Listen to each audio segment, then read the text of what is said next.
ক'ত গ'ল আৰক্ষী জোৱান মহম্মদ ৰবিৰুল হুছেইন ঈদত 1.5 মাহ ছুটীলৈ ঘৰলৈ আহিছিল ৰবিৰুল হুছেইন 28 জুলাইৰ পৰা মোবাইল অফ ৰবিউলৰ বাছৰ পৰাই পত্ৰিক কৈছিল তুমি চিন্তা নকৰিবা মই সোনকালে উভতি আহিম ঈদত ঘৰলৈ আহিছিল আৰক্ষী জোৱান মহম্মদ ৰবিৰুল হুছেইন পৰিয়ালৰ সৈতে ৰবিৰুলে পাৰ কৰিছিল প্ৰায় 1.5 মাহ সময় অৱশেষত ছুটী শেষ হোৱাত 27 জুলাইত কৰ্মস্থলীলৈ উভতিছিল মহম্মদ ৰবিৰুল হুছেইন যোৱাৰ সময়ত পত্নীক কৈ গৈছিল সোনকালে মই উভতি আহিম তুমি চিন্তা নকৰিবা সেইদিনা আছিল 28 জুলাই পত্নীক আকৌ ফোন কৰিলে মই বাছত উঠিছোঁ তুমি মন বেয়া কৰি নাথাকিবা আৰু পত্নীলৈ কৰা সেইটোৱেই আছিল মহম্মদ ৰবিৰুল হুছেইনৰ শেষ ফোন তাৰ পিছত আৰু আজিলৈ কোনো সন্ধান নাই ৰবিৰুলৰ সেই ফোনটো কৰাৰ পিছতেই মোবাইল অফ ৰবিৰুল হুছেইনৰ হাজাৰ চেষ্টাৰ কৰাৰ পিছতো পৰিয়ালৰ লোকে সন্ধান পোৱা নাই ৰবিৰুল হুছেইনৰ নাজিৰাৰ ৰহদৈয়ালী নিমাইগড় হাবি গাঁৱৰ বাসিন্দা তথা আৰক্ষী জোৱান মহম্মদ ৰবিউল হুছেইন নিৰুদ্দেশ শনিবাৰে অৰ্থাৎ 27 জুলাইৰ পৰা নিৰুদ্দেশ হৈ আছে ৰবিউল হুছেইন মহম্মদ ৰবিউল হুছেইন মানকাছাৰৰ আৰক্ষী জোৱান ঈদত কৰ্মস্থলীৰ পৰা ছুটীলৈ 1.5 মাহৰ বাবে ঘৰলৈ আহিছিল 27 জুলাই শনিবাৰ অৰ্থাৎ বাসগৃহৰ পৰা কৰ্মস্থলীলৈ উভতিছিল ৰবিউল কিন্তু কৰ্মস্থলীলৈ উভতাৰ পিছদিনাই অৰ্থাৎ 28 তাৰিখে পত্নীক ফোন কৰিলে আৰু ক'লে যে মই গাড়ীত উঠিছোঁ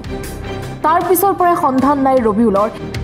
ইতিমধ্যে পৰিয়ালৰ লোকে আৰক্ষী জোৱান মহম্মদ ৰবিউল হুছেইনৰ নিৰুদ্দেশৰ সন্দৰ্ভত টেঙাপুখুৰী আৰক্ষী চকীত দাখিল কৰিছে এখন এজাহাৰ কোনো ব্যক্তিয়ে যদিহে আৰক্ষী জোৱান মহম্মদ ৰবিউল হুছেইনক দেখা পায় তেন্তে 60079948 অথবা 9101820007 নম্বৰত যোগাযোগ কৰিবলৈ আহ্বান জনাইছে পৰিয়ালৰ লোকে তেওঁ যোৱা 27 তাৰিখে শনিবাৰ আছিলে তেওঁ কামলৈ যাম বুলি ঘৰৰ পৰা ওলাই গৈ তেওঁ হিলাপুৰ পৰা গাড়ীত উঠি 8টামান বজাত তেওঁ শিৱসাগৰ পালোহি বুলি ফোন কৰিলে তাৰপিছত আমি ফোন মাৰিছোঁ ছুইচ অফ আছে মোবাইলটো তেতিয়াৰ পৰা তেওঁৰ লগত আমি কণ্টেক্ট কৰিবই পৰা নাই আজিলৈকে আজি ধৰি 9 দিন হ'ল তেওঁ আমি কণ্টেক্ট একো পোৱাই নাই তাইতো ক'ত আছে কি না আমি গমেই পোৱা নাই এতিয়া যোগাযোগ আমি কৰিছোঁ তাত এতিয়ালৈকে তেওঁ কামৰ জেগাতে মানে গৈ পোৱাগৈ নাই বুলি কৈছে আৰক্ষী থানাত আমি টেঙাপুখুৰী থানা হ'ল আৰক্ষী কৈছে আমি যোগাযোগ কৰিম যদি কিবা আমি খবৰ পাওঁ আমি চেষ্টা কৰি আছোঁ কিবা খবৰ পালে আমি যোগাযোগ কৰিম আপোনালোকক সন্দেহ এনেকৈ আমি এতিয়ালৈকে একো ক'ব পৰা নাই এতিয়া ক'ৰবাত আছে কি হ'ল কি কথা আমি এতিয়া কৰিলে আমি সেইটো সন্দেহ কৰা নাই বাৰু আহ্বান জনাইছোঁ তেওঁক যদি ক'ৰবাত আপোনালোকে দেখে বা আমাক ফোন নম্বৰ দি আছে আমাক যোগাযোগ কৰিব এয়া আপোনালোকক কামনা কৰিব দেউতাৰ নামটো ৰবিউল হুছেইন দেউতা কি হ'ল দেউতা 27 তাৰিখে মই কামলৈ যাবলৈকে থৈ আহিলোঁ তাৰপিছত শিলাগত থৈ আহিলোঁ তেওঁ গাড়ীত উঠি গ'ল শিৱসাগৰ গৈ পালে তাৰপিছত ভাইটিলৈ ফোন মাৰিলে বোলে মই শিৱসাগৰ আহি পালোঁ তাৰপিছত ক'লে তোমালোকে উঠা তাৰপিছত এনেকৈ কৈ মেলি ফোনটো মই শিৱসাগৰ আহি পালোঁ বুলি ক'লে আহি পাই বুলি কৈ মেলি মই গাড়ীত যাবলৈ ওলাইছোঁ উঠিবলৈ লৈছোঁ সেনেকৈ কৈ মেলি ফোনটো কাটিলে তাৰপিছত ফোন নাই মোৰ তাৰপিছত ফোনটো কাটিলে যে